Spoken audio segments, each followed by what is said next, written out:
സ്ത്രീ 10 വയസ്സ് തൊട്ട് 50 വയസ്സ് വരെയുള്ള സ്ത്രീകളെ കയറ്റുന്നതിന് മാത്രമേ ഉള്ളൂ എതിര്. BJP ആണെങ്കിലും സംഘപരിവാറിനാണെങ്കിലും ആർക്കും. പക്ഷേ യുവതീ പ്രവേശത്തിന് മാത്രമേ ഇത് എതിരുള്ളൂ. അല്ലാതെ സ്ത്രീ പ്രവേശം എതിരെന്ന് പറയരുത്. സ്ത്രീകൾക്കെതിരല്ല, സ്ത്രീകൾക്ക് അനുകൂലമാണ്. പക്ഷേ യുവതികൾക്ക് അവിടെ കയറത്തില്ല. അത് പ്രത്യേക രീതിയിൽ ഭഗവാന്റെ ബ്രഹ്മചര്യ വ്രതത്തോടു കൂടിയിരിക്കുന്ന ഭാവമാണ് ശബരിമലയിൽ മാത്രമേ ഉള്ളത്. വേറൊരു ക്ഷേത്രത്തിൽ, ഇന്ത്യയിൽ ഒരു ക്ഷേത്രത്തിലും ഈ ഒരു ഭാവമില്ല. ഈ ഭാവത്തിൽ ഇരിക്കുന്ന ഒരു ക്ഷേത്രത്തിൽ പോകണമെങ്കിൽ അവിടെ 41 ദിവസം വ്രതമെടുത്ത് മണ്ഡലവ്രതം മുഴുവനെടുത്ത് വളരെ ഭക്തിയോടുകൂടി ശരണം വിളിച്ച് പോകണം. അല്ലാതെ ഈ അന്ന് ഇടതുപക്ഷം കാണിച്ച ഏറ്റവും വലിയ ഒരു തെറ്റാണ്. കോടതിയുടെ വിധി ഉണ്ടെന്നും പറഞ്ഞുകൊണ്ട് ഉടനെ യുവതികളായിട്ടുള്ളവരെ ശബരിമല എങ്ങനെ കൊണ്ടുപോയി കയറ്റി? അതോടുകൂടി ശബരിമലയിൽ ഭയങ്കരമായിട്ടുള്ള കോലാഹലങ്ങൾ ഉണ്ടായിക്കൊണ്ടിരിക്കുകയാണ്. അതിൻ്റെ പേരിൽ ഈ കേരളത്തിൽ മുഴുവൻ എല്ലാ പ്രദേശങ്ങളിലും ഒരുപാട് ജനങ്ങൾ അനുഭവിക്കുന്നുണ്ട്. ചുമ്മാ പറയുന്നതല്ല, ഞാൻ പറയുന്നു. മറ്റ് സമുദായങ്ങളിൽ, പിന്നെ മുസ്ലിം ദേവാലയത്തിലാണെങ്കിലും അവിടെ സ്ത്രീകളെ കയറ്റുമല്ല, ഈ യുവതികളെ കയറ്റത്തില്ല. അറിയാമോ? അത് ഓരോ കാര്യങ്ങളുണ്ട് അവിടെ കയറ്റാത്തതിൻ്റെ കാരണങ്ങൾ. അത് അറിയാമോ? അത് അവർക്കറിയാം.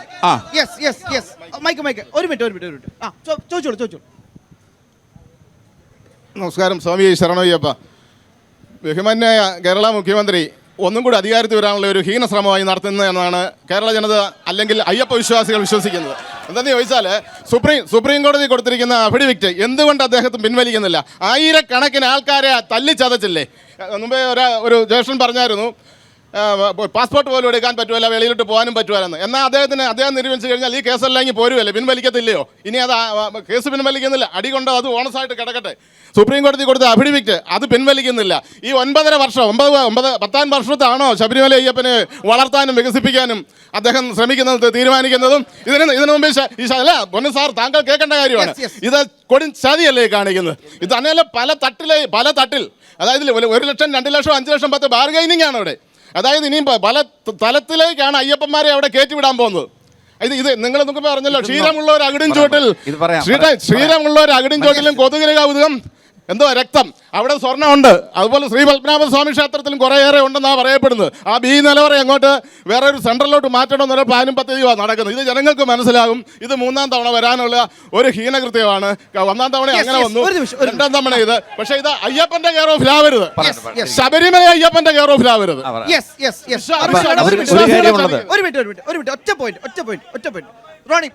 എനിക്ക് ഈ പറഞ്ഞ കാര്യത്തിലൂടെ ഒരു കാര്യം ആഡ് ചെയ്യാനുണ്ട്. ബഹുമാനപ്പെട്ട ഇടതുപക്ഷത്തിൻ്റെ പ്രതിനിധി പറയുന്നത് ശബരിമലയിലെ സുപ്രീം കോടതി വിധിയുമായി ബന്ധപ്പെട്ട് ഇടതുപക്ഷ സർക്കാർ അതിനകത്ത് ഒന്നും ചെയ്തിട്ടില്ല എന്നുള്ളത്. പക്ഷേ ആ സുപ്രീം കോടതി വിധി, ഞാനത് മുഴുവൻ വായിച്ച ആളാണ്.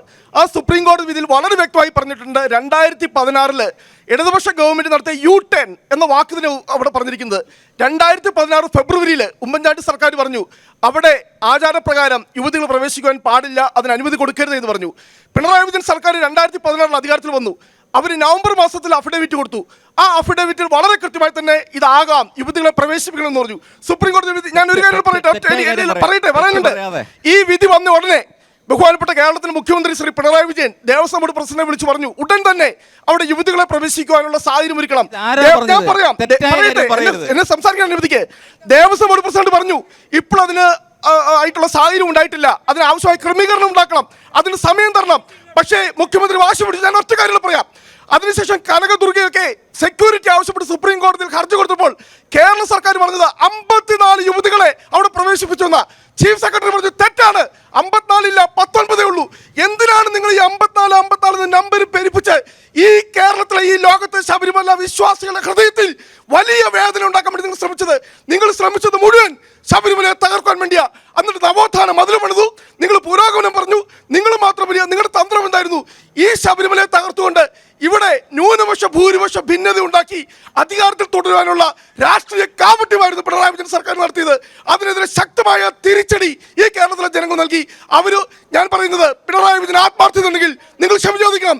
നിങ്ങൾ സുപ്രീം കോടതിയിൽ കൊടുത്തിരിക്കുന്ന അഫിഡവിറ്റ് ഞാൻ പറയട്ടെ, 2020 സുപ്രീം കോടതി ഇതുമായി ബന്ധപ്പെട്ട റിവിഷൻ ഹർജികൾ കോടതി പരിശോധിച്ചു. 2020 ഞാൻ കൃത്യമായി പറയാം, ഇത് വിശാല ബെഞ്ചിന് വിട്ടുകൊണ്ടുള്ള റിവിഷൻ ഹർജികൾ പരിശോധിച്ചപ്പോൾ പോലും നിലപാട് മാറ്റുവാൻ വേണ്ടി സർക്കാർ തയ്യാറായിട്ടില്ല. ഈ ഒരു നിമിഷം വരെ കേരളത്തിലെ മുഖ്യമന്ത്രിയോ ബഹുമാനപ്പെട്ട ദേവസ്വം മന്ത്രിയോ തയ്യാറായിട്ടുണ്ടോ? ഒരു വാക്ക് ഒന്നും വേണ്ട. ഇനി 12 മണിക്കൂറേ ഉള്ളൂ അവിടെ പമ്പയിലെ സമ്മേളനം നടക്കാൻ പോവുക. ഒറ്റ കാര്യം ബഹുമാനപ്പെട്ട കേരളത്തിലെ മുഖ്യമന്ത്രി ദേവസ്വം ഒറ്റ കാര്യം ഞങ്ങൾ ആഫിഡവിറ്റ് പിൻവലിക്കും, ആഫിഡവിറ്റ് തിരുത്തും എന്ന് പറയുന്ന ആർജവം കേരളത്തിലെ മുഖ്യമന്ത്രിക്കുണ്ടോ? അങ്ങനെയെങ്കിൽ കേരളത്തിലെ ജനങ്ങൾ 2 കൈ നീട്ടി സ്വാഗതം ചെയ്യും. എനിക്കൊരു അഭ്യർത്ഥനയുണ്ട്, കവിത പാടാതെ ഒരു മറുപടി വേണം, പറഞ്ഞോളൂ. അദ്ദേഹം പറഞ്ഞതാണ് ഈ അഫിഡവിറ്റ് പിൻവലിക്കുമെന്ന് ചോദിക്കുന്നത്. പുനഃപരിശോധന ഈ അഫിഡവിറ്റിൽ പറഞ്ഞല്ലോ, അദ്ദേഹം തെറ്റു പറയാണ്. അങ്ങനല്ല, അഫിഡവിറ്റ് ഇപ്പൊ എന്താ കേസ് സുപ്രീം കോടതി സ്ത്രീകൾക്ക് യുവതികൾക്ക് പ്രവേശനം അനുവദിച്ചു. പക്ഷെ ഇപ്പൊ റിവ്യൂ പെറ്റീഷൻ നിൽക്കുക അവിടെ. ഞാൻ പറയുന്നത് ഈ പരാതിക്കാരങ്ങ് പിൻവലിച്ചാൽ പോരെ? ഈ പരാതിക്കാരിയായിട്ട് RSകാരോടൊന്ന് പറഞ്ഞ് പിൻവലിക്കാൻ പറ. നിങ്ങളെന്താ ചെയ്യിക്കാത്ത? അത് പിൻവലിപ്പിക്കുന്നല്ലോ. അത് എന്നിട്ട് പയ്യാ ജോഷിയോടും രാജഗോപാലനോ പറ ഇതിനായിട്ട് നിൽക്കാനായിട്ട്. അത് ചെയ്യാതെ ഇത് പോകുന്നു. ഇനി അതല്ല നമ്മുടെ വിഷയം, അത് പോട്ടെ, അതല്ല നമ്മുടെ വിഷയം. നമ്മുടെ ഇവിടുത്തെ പ്രശ്നം ഈ ശബരിമലയ്ക്ക് ഉയർച്ച വേണ്ടേ? ശബരിമലയ്ക്ക് മുന്നോട്ട് പോകാൻ ഞാൻ പറയട്ടെ, ഈ ശബരിമല ഇവിടെ പലരും ചോദിച്ചു ശബരിമലയ്ക്ക് എന്ത് ചെയ്യുന്നു ചോദിച്ചു. കേരളത്തിൽ നമ്മുടെ നാട്ടുമ്പുറത്തെല്ലാം നടന്നുകൊണ്ട് ശബരിമല ഉയർന്നു തന്നെയാണ് നിൽക്കുന്നത്. നിങ്ങൾ പ്രത്യേകിച്ച് ഉയർത്തൊന്നും വേണ്ട, അടിസ്ഥാനപരമായിട്ടുള്ള കാര്യങ്ങൾ പറയാം. ഈ ശബരിമലയിൽ കാണിക്ക വഞ്ചിക്കകത്ത് ഈ ക്ഷേത്രത്തിലെ ഭണ്ഡാരത്തിൽ പണമിടരുത്, നേർച്ചയിടരുത് പറഞ്ഞു നടന്നവരില്ലേ ഇവിടെ? ആരാ പറഞ്ഞു നടന്നേ? ഈ ക്ഷേത്രത്തിൽ കരിന്തിരി കത്തണമെന്ന് ആഗ്രഹിച്ചവർ, ഈ ശബരിമല തകരണമെന്ന് ആഗ്രഹിച്ചവർ അവരല്ലേ ഇവർ? ദൈവത്തോട് സ്നേഹമുണ്ടോ നിങ്ങൾക്ക്? ഭഗവാനോട് സ്നേഹമുണ്ടോ? അയ്യപ്പനോട് സ്നേഹമുണ്ടോ? ഈ ശബരിമല അടച്ചു പൂട്ടണം തീരുമാനിച്ചവരാണ് ഇവർ. അതുകൊണ്ട് ഇവർക്ക് എന്ത് സ്നേഹമാണുള്ളത്? ശബരിമലയെ കാണിക്കയിടെന്ന് പറഞ്ഞ് നടന്നവരാണ് ഇവര്.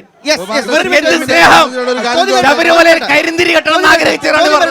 ഇവർക്ക് യാതൊരു ഭക്തിയുമില്ല. ഇവര് ഭക്തി വഞ്ചനയാണ്, ഇവരുടെ ഭക്തി വഞ്ചനയാണ് എന്ന് മനസ്സിലാക്കുക.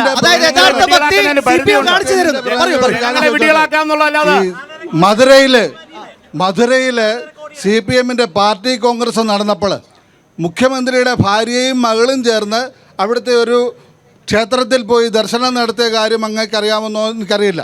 ക്ഷേത്രം ഞങ്ങളെല്ലാം എന്ന് പറയാതെ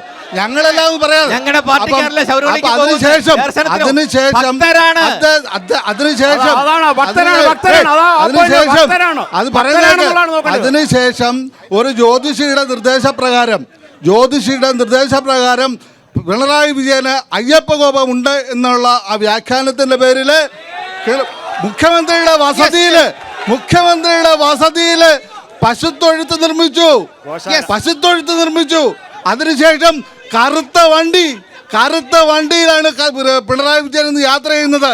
ഇതെല്ലാം അയ്യപ്പ കോപമാണെന്നും അതുകൊണ്ട് കറുത്ത വസ്ത്രങ്ങളും കറുത്ത കാറിൽ യാത്ര ചെയ്യണമെന്നും ജ്യോതിഷ നിർദ്ദേശപ്രകാരം നടത്തിയതിന്റെ ഫലമായിട്ട് ആ അയ്യപ്പ കോപം മാറ്റാൻ വേണ്ടിയിട്ടുള്ള ഒരു തന്ത്രമാണ് ഇപ്പോൾ വാസവനും അതുപോലെ പിണറായി വിജയൻ നടത്തുന്ന ഈ അയ്യപ്പ സംഘം.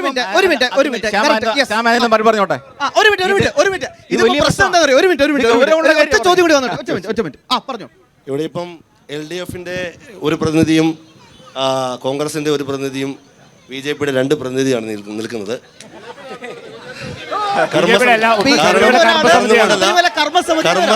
കർമ്മസമിതിയാണ്. അദ്ദേഹം ആദ്യമേ പറഞ്ഞ കാര്യത്തിൽ തെറ്റുണ്ട്. രണ്ടല്ല 3 പേരാ. അദ്ദേഹം ആദ്യമേ പറഞ്ഞ കാര്യത്തിൽ തെറ്റുണ്ട്. അല്ല, ഒരു മിനിറ്റ്, ഒറ്റ കാര്യം പറഞ്ഞോട്ടെ.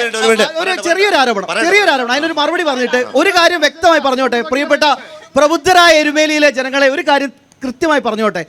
ഈ ബോർഡ് നിങ്ങൾ കാണുന്നുണ്ടാവും, അന്നും ഇന്നും എന്നും ഭക്തർക്കൊപ്പം. അതിലൊരു വിട്ടുവീഴ്ചയില്ല. അത് ഞങ്ങൾ എങ്ങനെ വേണേ നിങ്ങൾക്ക് പറയാം, എങ്ങനെ വേണമെങ്കിലും നിങ്ങൾക്ക് വിമർശിക്കാം. പക്ഷേ ഞങ്ങൾക്ക് ഒരൊറ്റ വികാരമേ ഉള്ളൂ, ഒരൊറ്റ നിലപാടേ ഉള്ളൂ. ഇങ്ങനെ ഇടയ്ക്കിടയ്ക്ക് നിലപാട് മാറില്ല, ഒരൊറ്റ നിലപാടേ ഉള്ളൂ. അത് ഭക്തർക്കൊപ്പമാണ്. അത് രാജഗോപാലനോട് പറയണം, പയ്യാ ജോഷിയോടൊന്ന് പറയണം, പ്രേരണകുമാരിയോടൊന്ന് പറയണം. ഞാൻ പറയാൻ കാരണം വേറെ ഒന്നുമല്ല. കർമ്മസമിതിയിലുള്ള അദ്ദേഹം പറഞ്ഞത് ആദ്യത്തെ കാര്യം തെറ്റാണ്. കാരണം സുപ്രീം കോടതി വിധി വന്നതിൻ്റെ 3-ാമത്തെ ദിവസം ആ ചീഫ് ജസ്റ്റിസ് പുള്ളി റിട്ടയർഡ് ആയി കഴിഞ്ഞിട്ടാണ് ആ പ്രതീഷ് വിശ്വനാഥിൻ്റെ അഡ്വക്കേറ്റ് പ്രതീഷ് വിശ്വനാഥിൻ്റെ നേതൃത്വത്തിൽ പന്തളത്ത് അമ്മമാരിറങ്ങി ഒരു സമരം ഉണ്ടായിരുന്നു. അത് കഴിഞ്ഞിട്ട് BJPയുടെ എല്ലാ നേതാക്കന്മാരും സ്ത്രീ പ്രവേശനത്തെ സ്വാഗതം ചെയ്തതാണ്. BJPയുടെ ഇപ്പോൾ ഉള്ള രാജഗോപാൽ ഉൾപ്പെടെ ഉള്ള നേതാക്കന്മാര് അത് സ്വാഗതം ചെയ്തതാണ്. പിന്നെ രണ്ടാമത് BJPയുടെ രണ്ടാം BJP സർക്കാരിന്റെ പ്രകടന പത്രികയ്ക്കകത്ത് ശബരിമല സ്ത്രീ പ്രവേശനം രണ്ടാം BJP സർക്കാരിന്റെ പ്രകടന പത്രികയ്ക്കകത്തുള്ള നിയമനിർമ്മാണ സഭ കൊണ്ടുവന്ന് ഇത് ക്യാൻസലാക്കാം എന്ന് പറഞ്ഞ് പ്രകടന പത്രിക ഇറക്കിയാണ്. ഇതുവരെയും അത് ആ നിയമം അതുപോലെ തന്നെ നിൽക്കുവാണ്. നിയമനിർമ്മാണം വേണം നിയമനിർമ്മാണം ഇതുവരെ നടത്തിയിട്ടില്ല. ഇത്രയായിട്ട് 10 വർഷമായിട്ട് BJP ഭരിക്കുവാണ്, ഇതുവരെ ആയിട്ടില്ല. രണ്ടാം BJP സർക്കാരിന് പ്രകടന പത്രികയ്ക്കകത്ത് വന്നതാണിത്. പിന്നെ മലയരയ സഭ ഇന്നിറക്കിയ ഒരു പ്രസ്താവനയുണ്ട് പത്രത്തില്. 75 വർഷമായിട്ട് അവർക്ക് വിളക്ക് കത്തിക്കാനുള്ള അനുവാദം കൊടുത്തിട്ടില്ല എന്നുള്ളത്. അപ്പോൾ 75 വർഷമായിട്ട് അവർ സമരം ചെയ്തിട്ടില്ല. അവരാകെ സമരം ചെയ്തത് ഇപ്പൊ ഈ അടുത്ത കാലത്താണ് സർക്കാരിനെതിരെ. ഇതിന് മുന്നേ കോൺഗ്രസ് സർക്കാർ ഭരിച്ചു. ആ സമയത്ത് എന്തുകൊണ്ട് ഇവർ ആരോപണം ഉന്നയിച്ചില്ല?